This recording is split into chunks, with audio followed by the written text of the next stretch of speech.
Mó barato, né? Você vai assistir alguns lances de futebol agora. Agora, já imaginou se você pudesse ganhar dinheiro enquanto assiste esses jogos de futebol? Pois é, existe uma profissão onde mais de 5 milhões de pessoas no mundo todo trabalham assistindo jogos de futebol, ou seja, ganhando dinheiro assistindo jogos de futebol, sem ter que vender nada pra ninguém, nada. É só você, seu computador e acesso à internet. Quer saber mais como é que funciona? Clica no link aqui embaixo que eu te mostro, beleza? Grande abraço. O Ricardo Lai está aqui nos bastidores do Estádio Casablanca, acompanhando a movimentação. Daqui a pouco, muitas entrevistas, hein, Ricardo Lai? Exatamente, João. A gente está aqui em frente à porta do vestiário do Flamengo. Daqui a pouco a gente vai repercutir com os jogadores, com a comissão técnica também do Flamengo, essa derrota de virada por 2-1. E daqui 2 semanas, o jogo decisivo. O empate que o Flamengo não conseguiu aqui contra a LDU serve para o jogo em Montevidéu contra o Peñarol. E ficou, claro, a frustração. E a gente notou isso na entrevista ao final do jogo, do Diego. Não falou que a altitude foi preponderante para essa derrota, mas disse que não era para ter acontecido desse jeito. O empate aqui servia. E o Flamengo não fez um segundo tempo, principalmente da forma que os jogadores e toda a comissão técnica estavam imaginando. Então daqui a pouco a gente volta com mais destaques, toda a repercussão dessa derrota aqui do Flamengo, a segunda na Libertadores da América, a primeira fora de casa, João. Perfeitamente, prioridade para o Ricardo Lai. Zinho, muito bem-vindo aqui ao Central Fox. Pós LDU 2, Flamengo 1. E a sua leitura do jogo? O que aconteceu para o Flamengo, que estava vencendo por 1-0, o gol do Bruno Henrique, levar a virada aqui no estádio em Quito, Zinho? Bom, João, um abraço aos amigos do Central Fox, né? Ilan, Sormani. Um primeiro tempo sem muito susto, um primeiro tempo controlado, vamos dizer assim. O Flamengo não fez um grande jogo também, mas estava mais controlado, sistema defensivo muito bem montado, sem tomar muita pressão da equipe da LDU. Tentou, mas não conseguiu. E na jogada que a gente falou no início, que era a ligação direta, foi quando tomou o gol. O Flamengo sai na frente, um gol do Bruno Henrique, gol de centroavante, um belo cruzamento do Pará. O Flamengo coloca uma vantagem, com isso poderia dar uma tranquilidade para fazer um segundo tempo melhor ainda. Toma um gol no final de primeiro tempo, numa Libertadores, de tantos detalhes, de tanta pressão, de tanta dificuldade, você com uma bola dominada, você rifa, joga lá na frente, como foi feita pelo Léo Duarte. E toma uma bola também do zagueiro da LDU, um lançamento direto para o seu centroavante, que não é tão veloz e não estava impedido, porque o próprio Pará dava condição, faz 1-1. Trouxe a LDU para o jogo. A LDU volta para o segundo tempo, querendo mais, pressionando mais. A substituição do Abel, do Leomir e do Abel, né, foi colocar o Diego no lugar do Arrascaeta, que não fez um bom primeiro tempo, mas o Diego também não entrou fazendo um grande jogo, né? Era para ter mexido ali? Era para ter tirado o Arrascaeta e colocado o Diego, Zinho, na sua opinião? Agora é mais fácil, né, falar.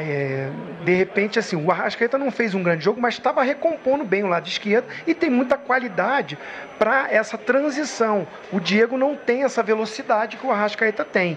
Então, de repente, poderia segurar um pouquinho mais, voltar ao segundo tempo, ver como é que encaixava o sistema tático, aí sim depois fazer essa alteração.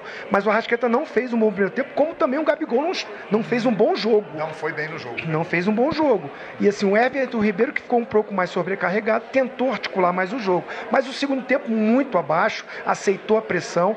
As duas mexidas, né, feitas na LDU, mudou o jogo. As entradas do Munhoz e do Ticaiça. O Ticaiça, principalmente, centralizado, com mais qualidade técnica, entrou no lugar do Johan Julio, que não criou, que não fez boa jogada. Esse jogador fez um belíssimo gol, mas também articulou esse jogo, né? E a marcação não encaixou mais. Essa marcação, que foi muito boa no primeiro tempo do Flamengo, não ficou. Não sei se foi essa altitude, o problema do desgaste físico que traz, né? O Diego diz que não. Que o Flamengo não teve posse de bola no ataque. Isso é verdade, eu concordo com ele. O Flamengo abdicou de ter essa bola na frente, trouxe a LDU para o seu campo e não mereceu um resultado melhor, porque fez o segundo tempo muito ruim. Muito bem. E o Vitinho? Como é que foi a entrada do Vitinho no jogo no lugar do Gabigol? O Gabigol, como eu falei, não fez um bom jogo, sobrecarregado porque tinha que voltar pelo lado direito para marcar, não é a característica dele, sentiu fisicamente não estava mais produzindo. Teve um momento na narração que você falou, o Gabigol nem voltou mais, ficou lá no ataque. Então bota o Vitinho para dar uma velocidade, para dar um gás maior, né? Fez uma mexida tática, trouxe o Everton Ribeiro para o lado direito. Era uma opção boa. Eu até concordei com essa mexida, acho que foi boa. Mas essa mexida só foi surtir um efeito quando o Flamengo tomou o segundo gol. Que aí começou a tentar atacar, a botar velocidade, a fazer uma jogada individual, ele e o Bruno Henrique, mas não deu tempo, porque a LDU muito bem também organizada, depois fez um segundo tempo muito bom, e a LDU que agora está muito viva para buscar sua classificação. Na última rodada, a LDU vai receber aqui o eliminado São José, que hoje venceu o Peñarol. Isso aí é outro ponto importante. O Flamengo desperdiçou uma enorme oportunidade de ficar em primeiro no grupo, porque se tivesse vencido o jogo, ele abriria 3 pontos do Peñarol e o saldo de gols, o Peñarol teria que superar o Flamengo goleando por 4 ou 5 em Montevidéu. Isso não aconteceu. O Flamengo perdeu o jogo, mas como o Peñarol também perdeu e o Flamengo continua líder do grupo no saldo de gols, o Flamengo jogará por um empate em Montevidéu daqui a 2 semanas. Só que tem um detalhezinho. No meio disso tudo aí, tem o Brasileirão começando com Cruzeiro no Maracanã, Inter no Beira-Rio, São Paulo no Morumbi. O pior cenário possível para o Flamengo está concretizado, Zinho. Mas assim, a Libertadores com certeza é uma prioridade. O Brasileirão vai ser um início, tem elenco, montou elenco para usar também, para mesclar, né? Ainda falta um tempo para se posicionar, de que forma vai jogar também, como vai, que estrutura tática o Abel vai querer usar lá contra o Peñarol. É um jogo, para mim, até mais difícil do que esse aqui. Sem dúvida. A LDU vivia um momento aqui muito conturbado. Muito ruim. Venceu o do Emelec no final de semana, mas vinha de 8 rodadas sem vitória. O estádio não encheu. Pressão, cobrança da torcida, a gente percebeu isso no primeiro tempo. Erros de passe, a LDU errando passes simples, porque estava pressionada. Agora o Flamengo deu essa chance para a LDU crescer no jogo.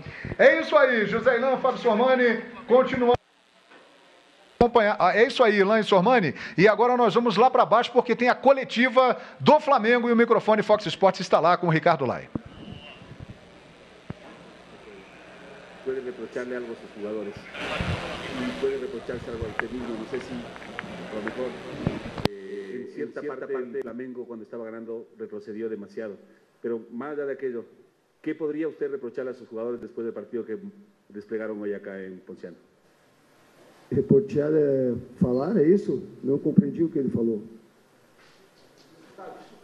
Disputar. Más despacio, tal vez. Abra de novo. Você falou que o que nós falamos para os jogadores? No. Hablamos para los jugadores. Si usted tuviera algo que reclamar a sus jugadores del día de hoy después de lo que hicieron, después del partido, y de usted mismo, si a lo mejor Flamengo no jugó una parte del partido demasiado atrás, demasiado acerca de su arco. Sim, agora entendi. Bom, eu acho que no começo do jogo realmente a gente ficou um pouco atrás, né? Não era determinado isso, era para fazer a marcação um pouco mais à frente, mas como a LDU começou a pressionar muito, a gente foi muito para trás. Mas mesmo assim ainda conseguimos fazer